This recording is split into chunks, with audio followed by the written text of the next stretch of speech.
Bonjour à tous et à toutes, le G7 s'est tenu la semaine dernière. Que s'est-il passé pendant la réunion des plus grands dirigeants du monde? On va faire un point tout de suite.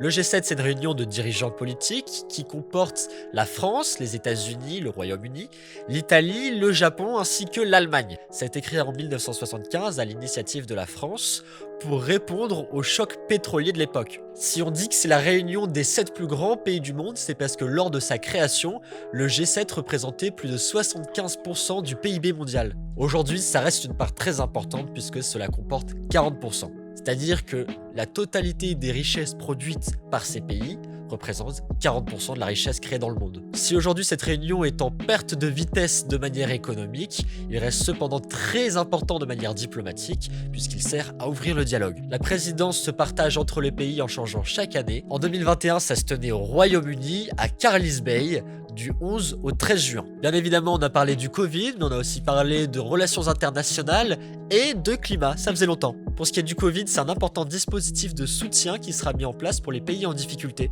Vous avez sûrement entendu parler du dispositif COVAX qui a pour but de distribuer des doses aux pays n'ayant pas la capacité de fournir des vaccins à la population. Les pays membres du G7 se sont engagés à donner 1 milliard de doses de vaccins à ce dispositif. Un investissement majeur lorsqu'on regarde l'explosion du nombre de variants locaux. Comme dit précédemment, la question du climat a été remise sur la table puisqu'elle a été un peu mise de côté durant la crise du Covid. On programme un chèque de 2 milliards pour les pays défavorisés afin qu'ils puissent faire leur transition verte, mais surtout un investissement de 100 milliards par tous les pays du G7 d'ici 2025 afin de diviser par deux la production de gaz à effet de serre de ces derniers. Cette division doit s'effectuer d'ici 2030 et certains pays disent même pouvoir faire plus d'ici là. Emmanuel Macron s'est d'ailleurs montré enthousiaste face à cette décision sur les réseaux sociaux. L'objectif non seulement la limitation de l'augmentation à 1,5 degré Celsius de la température globale et de montrer les idées qui seront défendues par ces pays lors de la COP26 qui se tiendra prochainement. Mais un des points les plus importants de ce G7 est diplomatique. En effet, c'est une des premières réunions internationales de cette ampleur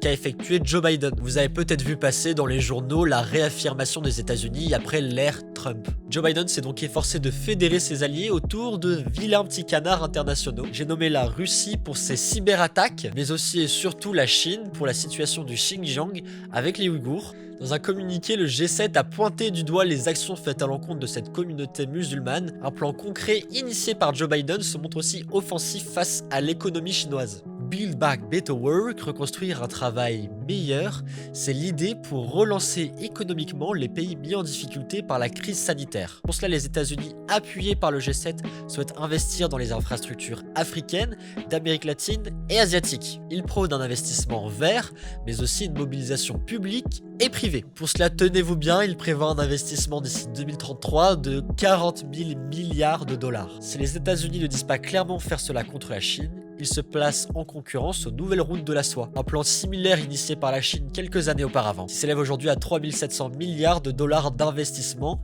à l'étranger, notamment en Afrique, en Amérique latine, en Asie et aussi en Europe. Cela concerne des investissements portuaires, ferroviaires, mais plus globalement les axes de communication. Mais on sait aussi la construction de sites de production et d'extraction en Afrique, avec les accords commerciaux qui suivent. Je cite la Maison Blanche, il ne s'agit pas seulement de se placer contre la Chine, mais jusqu'à présent nous n'avions pas proposé de voie alternative qui reflète nos normes, nos convictions et nos valeurs des relations internationales. La réponse chinoise ne s'est pas faite attendre, voici les dires de l'ambassade chinoise au Royaume-Uni.